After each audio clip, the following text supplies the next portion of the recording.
Ow! Greetings, programs. This is DecKrash, better known as Brandon, and you're watching another Tron Uprising review.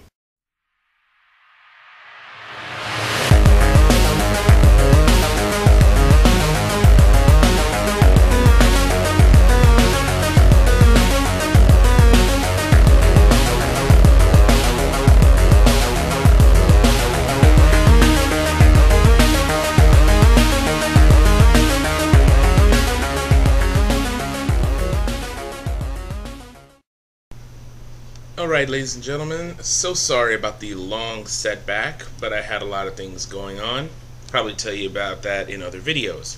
So what I'm going to do is I'm going to just go day by day doing each episode, and that way we can go ahead and catch up before the week is over with most likely the newest episode. So let's go ahead and get started where I left off. And so we're doing the Renegade Part 2. And of course we last left Beck. He was being forced to go into the games with another program named Cutler, who was a fighter in the ISO Wars, which of course the ISOs lost big time if you've ever seen Tron Uprising. I mean, Tron Legacy, please excuse me. So, anyway, now he's being forced to fight against Cutler, and Tesla, of course, forces them into it by creating a force field around the gaming area that is slowly contracting, so they either have to fight to the death or get killed either way. It wants to give the crowd blood, I guess. Well, or pixels, seeing how they're all programs and they shatter into little tiny cubes when you kill them.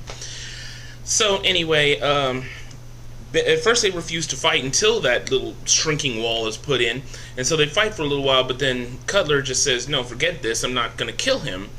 And so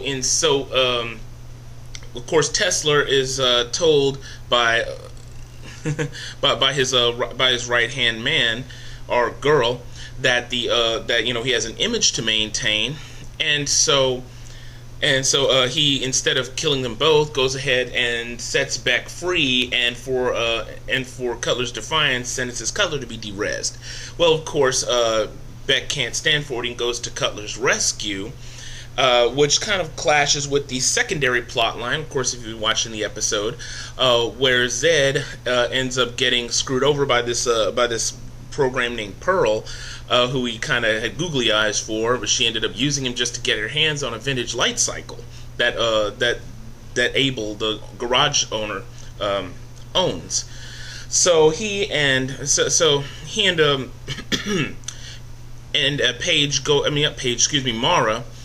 Mara's the one who, of course, is one of the co-workers at the garage. I keep getting Mara and Paige mixed up for some strange reason.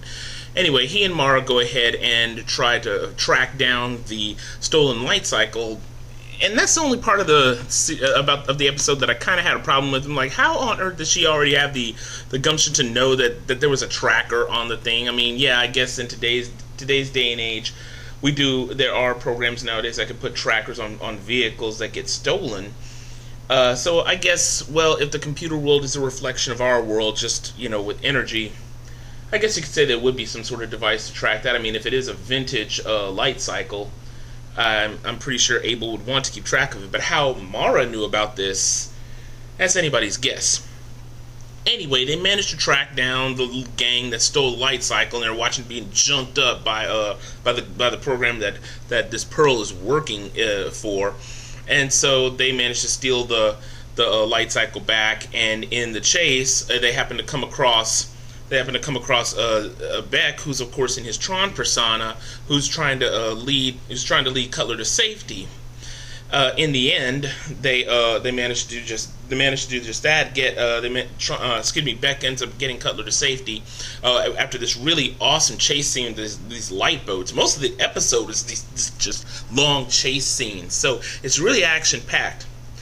So he gets him on a light boat and manages to get Cutler to safety, and he ends up speaking with Tron about what he's learned. Because of course, if you saw the first part of the episode, Beck was having doubts about him even wanting to be a part of this thing, how he just stumbled onto the whole fight anyway, and took on the Tron persona just to get his revenge.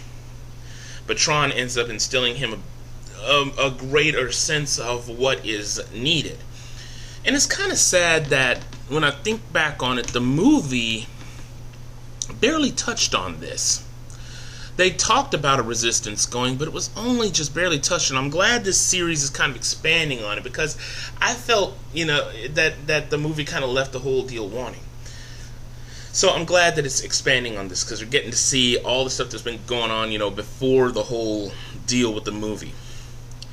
So anyway, the voice acting, top notch. And I didn't realize just how good a cast this was. I mean, I knew Elijah Wood was doing Beck's voice, and I knew Bruce Boxleitner, of course, was reprising his role as Tron just for voice acting in this.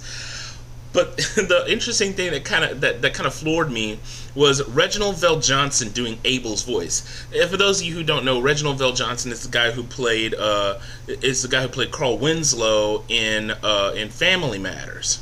So I was just like, oh wow, it's Reginald VelJohnson. And of course, Pavel, the other toady for General Tesla, is played by Paul Reubens, Pee Wee Herman, who doesn't sound a thing like Pee Wee Herman. But then again, if you listen to Paul Reubens talk just in his normal voice, he does sound a bit normal, although you can sometimes hear a bit of the Pee Wee Herman voice going through.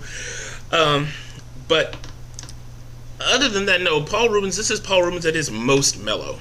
And he comes off as a really sniveling, whiny little toady, and it works really well, because this Pavel character is basically a total suck up to General Tesla, and that kind of interested me in the respect that it reminded me of that other program who was like Clue's right hand program, who basically did. Pretty much told Clue everything he wanted, but the second the tables turned, he would tell the other person whatever he wanted. It reminded me of that scene, "Death to the Users," in the Tron Uprising, and then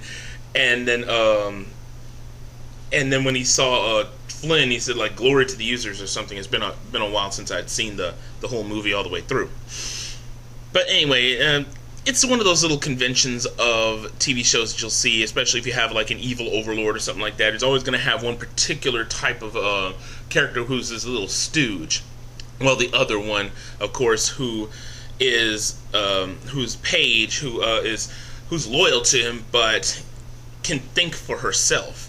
And that's what you're seeing in Paige thus far in the story, that she is hell-bent on trying to destroy this renegade, they simply call him, because no one believes he's really Tron, and of course he's not. But she's also obsessed with him for some reason. You see something in her that's almost noble, even though she, of course, is using her power and her responsibility for the wrong side. And of course, as the episodes go along, which I've already seen, you see a bit more of that, and we'll be getting to that soon enough anyway. But once again, this is a great, pleasing episode, great opening for the whole series, and it really puts the viewer into that world of Tron, and I'm just completely satisfied with it. Total 10 out of 10, if you ask me. Of course, seeing it really shows off some of the effects and such with the disc battles. It has a bit of everything with the interaction with the programs and places that they go, and it shows a lot of the areas of Argo City, and so it really puts the viewer into that world. So I'm really glad about that. Great opening for the series, and it made me really want to see more. So that's pretty much all I have to say about this particular episode thus far, about the series thus far with respect to this episode. Please excuse me. And I will be back tomorrow giving my 2 cents worth on the rest of the series, episode by episode, up until we get to the most recent one. So making up for lost time here, people. Please excuse me. Had a lot of things going on. I'll tell you about what all that was at a later time. So, until then, people, this is DecKrash, better known as Brandon. Stay lucky and stay blessed, and I'll see you next time.